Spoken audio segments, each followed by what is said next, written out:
Years welcome to my channel Avani's world. గురుర్ బ్రహ్మ గురుర్ విష్ణు గురుర్ దేవో మహేశ్వర గురు సాక్షాత్ పరబ్రహ్మ తస్మై శ్రీ గురవే నమః. మాతృదేవో భవ పితృదేవో భవ ఆచార్య దేవో భవ. శ్రీమాత్రే నమః. శ్రీ విశ్వావసు నామ సంవత్సరం దక్షిణాయనం వర్ష ఋతువు శ్రావణ మాసం.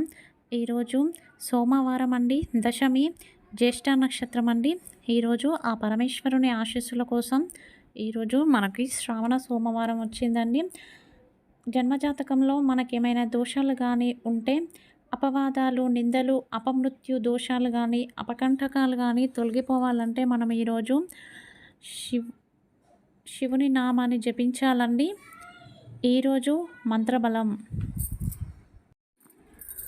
ఓం సజ్జోజాతాయ నమః, ఓం సజ్జోజాతాయ నమః, ఓం సజ్జోజాతాయ నమః. అందరూ ఈ నామాన్ని 108 సార్లు జపించి పరమేశ్వరుని ఆశీస్సులను పొందండి. ఇక ఈరోజు మంచి మాట అండి. మన జీవితంలో ఎప్పుడు కూడా మనం నిరాశతో ఉండకూడదు. మన జీవితం ఇంతేనా, ఇక మనం ఏం పనులు చేసినా అవ్వట్లేదు, నా లైఫ్ ఇంతే, నాకు ఏది సక్సెస్ రావట్లేదు అనుకుంటూ నిరాశ నిస్పృహలకు మనం లోను కావద్దు. భగవంతుడు ప్రతిరోజు కూడా మనకు ఏదో అవకాశం ఇస్తూనే ఉంటాడు. నిన్నటికన్నా ఈరోజు మనం ఇంకా మెరుగుపరుచుకోవడం కోసం ఆ భగవంతుడు మనకు ఆపర్చునిటీస్ క్రియేట్ చేస్తూనే ఉంటాడు.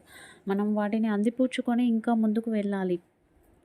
చాలామంది ఎదుటి వాళ్ళపై అబద్ధాలు చెప్తారు, ఎదుటి వాళ్ళ గురించి డిస్కషన్స్ చేస్తూ ఉంటారు. ఎందుకంటే వాళ్ళలో ఒక ఇన్సెక్యూరిటీ ఫీలింగ్, ఆ ఫీలింగ్తోనే ఎదుటి వాళ్ళ మీద ముచ్చట్లు పెడుతూ ఉంటారు. సత్యం మాట్లాడడానికి ఎప్పుడూ కూడా భయపడకూడదు. మనం మంచిగా పనిచేస్తే మనం ఎవ్వరికీ కూడా భయపడాల్సిన అవసరం లేదు. నిజాన్ని మాట్లాడాలి, అబద్ధాలు చెప్పకూడదు. మన దృష్టి మొత్తం మనపైన, మన పనిపైన, మన కుటుంబంపైనే ఉండాలి. అంతేకాని ఇతరుల మీద డిస్కషన్స్ చేయడం, ఇతరుల గురించి తప్పుగా మాట్లాడడం, అబద్ధాలు చెప్పడం లాంటివి చేయకూడదు. దాన్ని అసూయ బుద్ధితో అలా చేస్తూ ఉంటారు. ఇప్పుడు గురూజీ గారు ఉన్నారు అండి. అందరూ గురూజీ గారితో బాగా మాట్లాడతారు. ఎందుకంటే గురూజీ గారు పూజలు చేస్తారు, భగవంతునికి ఆరాధన చేస్తారు, హిమాలయాలకు వెళ్తారు. ఏదో ఒక రోజు మన గురించి తలుచుకొని ఆ భగవంతునికి ఒక పుష్పాన్ని సమర్పిస్తే మనకు మంచి జరుగుతుంది అన్న నమ్మకంతో వస్తారు. అదే వాళ్ళు చెడు బుద్ధితో, కుటిల బుద్ధితో, అసూయ ద్వేషంతో వస్తే అమ్మో మాకు చెడు జరుగుతుంది అని చెప్పేసి బాధపడుతూ ఉంటారు. అంతేకాని వాళ్ళు బాగా మాట్లాడుతున్నారు అని చెప్పేసి వాళ్ళలో అసూయ అనేది పెరిగిపోయి వీళ్ళు గురూజీకి దగ్గర అవుతున్నారు అని చెప్పేసి ఒకరిపై ఒకరు ఇష్టం వచ్చినట్లు నిందలు వేసుకుంటూ మాట్లాడుకుంటూ ఉంటారు. అలా చేయకూడదు. మనం తెలివైన వాళ్ళమైతే అటువంటివి ఎప్పటికీ పట్టించుకోవద్దు. అబద్ధానికి, చెడుకి సపోర్ట్ చేయకూడదు. మీపై మీరు నమ్మకం పెట్టుకోవాలి. దీనికి సంబంధించి చిన్న కథ చెప్తానండి. ఒక వ్యక్తి ఉంటాడు. ఆ వ్యక్తి పనిచేస్తూ ఉంటాడు. రేపో మాపో మంచి సక్సెస్ వస్తుందన్న టైంకు ఇక నాకు సక్సెస్ రావట్లేదని ఆపేస్తాడు. మళ్ళీ ఇంకో పని చేస్తాడు. మళ్ళీ సక్సెస్ వచ్చే టైంకి ఆపేస్తాడు. మళ్ళీ ఇంకో పని చేస్తాడు, మళ్ళీ ఆపేస్తాడు. ఇలా ఏ పని కూడా పూర్తిగా చేయడు. ఇక చివరికి నా జీవితం ఇంతే, నాకు సక్సెస్ రావట్లేదు, నాకు ఎందుకు ఇలా జరుగుతుంది, అన్నిట్లోనూ నష్టమవుతుంది అని చెప్పేసి ఆలోచించుకొని రోడ్డుపై ఆలోచిస్తూ ఉంటే ఒక పెద్దాయన కనిపించి, ఏమైంది ఇలాగా ఇక్కడే నిల్చుండిపోయావు అంటే, ఏం చెప్పను పెద్దాయన, నా జీవితంలో ఏ పని చేసినా కూడా నాకు సక్సెస్ రావట్లేదు, అంతా నష్టమే అవుతుంది అని చెప్తాడు. అప్పుడు ఆ పెద్దాయన అక్కడ కనిపిస్తున్న గుడి ముందట ఒక గురువు ఉంటారు. ఆ గురువు దగ్గరికి వెళ్ళు, నీ సమస్యకు ఖచ్చితంగా పరిష్కార మార్గం చూపిస్తాడు అని చెప్పేసి చెప్పగానే సరే అని ఆ గురువుగారి దగ్గరికి అతడు వెళ్తాడు. అప్పుడు గురువుగారు ఏమైంది నాయన అని అడగగానే, స్వామి నేను ఎన్నో పనులు చేశాను, ఎన్నో బిజినెస్లు చేశాను, అయినా కూడా నాకు ఎదుగుదల లేదు, అభివృద్ధి లేదు, సక్సెస్ రాలేదు అని చెప్పేసి బాధపడుతూ చెప్తాడు. సరే నాయన, అయితే రేపు ఉదయం నువ్వు నది దగ్గరికి రా అని చెప్తాడు గురువుగారు. సరే అని నెక్స్ట్ డే ఉదయము ఆ వ్యక్తి నది దగ్గరికి వెళ్తాడు. అప్పుడు గురువుగారు నదిలో స్నానం చేయడానికి నదిలోకి ఒక్కో మెట్టు దిగుతూ ఇతన్ని పట్టుకొని వెళ్తాడు. నదిలోకి వెళ్ళి కాస్త దూరం వెళ్ళిపోయి ఆ నీళ్లు మన గొంతు వరకు వచ్చేంత దూరానికి తీసుకెళ్తాడు గురువు అతనిని.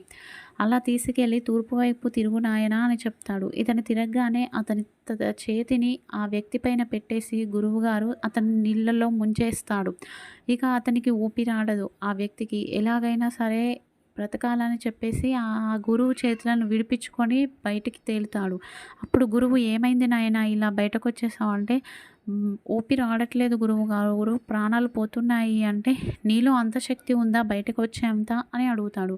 "ప్రాణం పోతుంది అంటే ఎవరైనా కూడా కష్టపడి బయటకొస్తారు గురువుగారు" అని ఆ వ్యక్తి చెప్తాడు కదా! అలాగే కూడా నువ్వు నీ పనిలో నువ్వు ఇదే నీ జీవితం, ఇదే నా బ్రతుకు, ఇదే నాకు సర్వస్వం అని అనుకుని నువ్వు కష్టపడేది ఉంటే నువ్వెప్పుడో అభివృద్ధి చెందేవాడివి అని చెప్తాడు.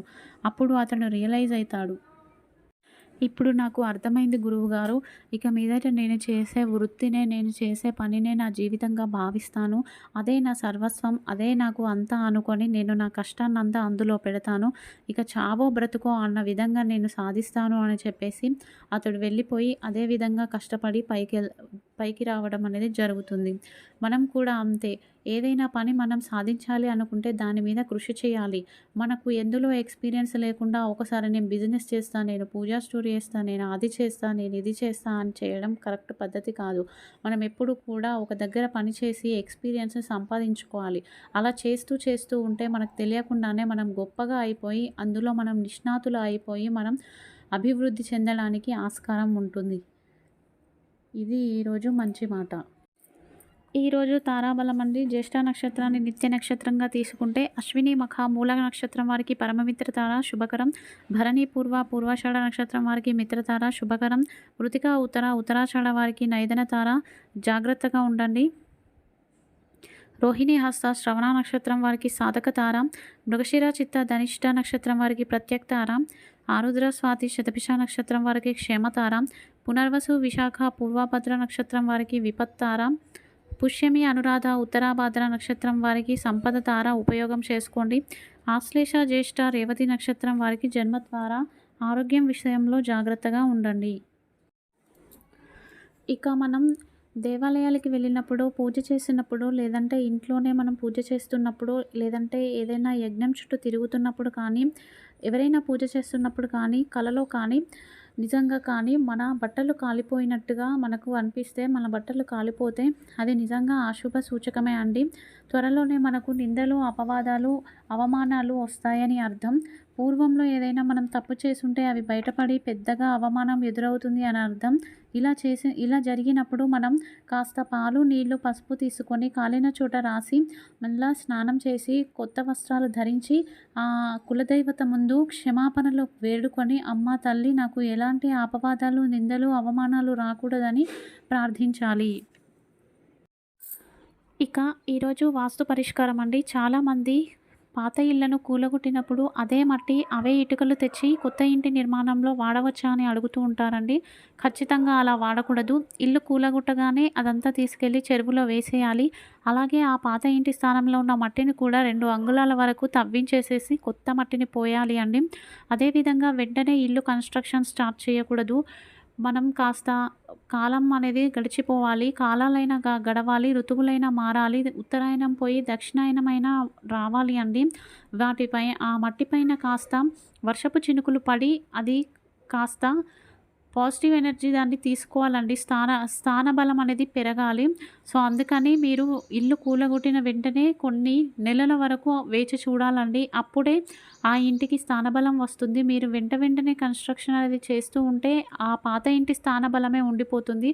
ఒకవేళ ఆల్రెడీ ఎవరైనా ఇలాగ చేసి ఉండి మాకు ఇంట్లో సరిగ్గా ఉండట్లేదు, గొడవలవుతున్నాయి అంటే అటువంటి వాళ్ళు ఖచ్చితంగా శ్రీవాస్తు యంత్రాన్ని పెట్టుకోవాలి. ఇక రేపు ఉదయం పూజ అండి. రేపు అందరూ కూడా మంగళగౌరి వ్రతాన్ని ఆచరిస్తారు. సాయంత్రం కూడా ఆచరిస్తారు. రేపు ఉదయం లోపే గోవు పేడ అంటే ఆవు పేడ తీసుకొచ్చుకొని దాన్ని పూజ రూమ్‌లో చతురస్రాకారంగా అలికి దానిపైన ముగ్గు వేయాలి. అష్టదళ పద్మాన్ని గానీ, పద్మ ముగ్గు గానీ వేసేసి దానిపైన ఒక మట్టి ప్రమిద పెట్టి 2 దీపాలు వెలిగించాలండి.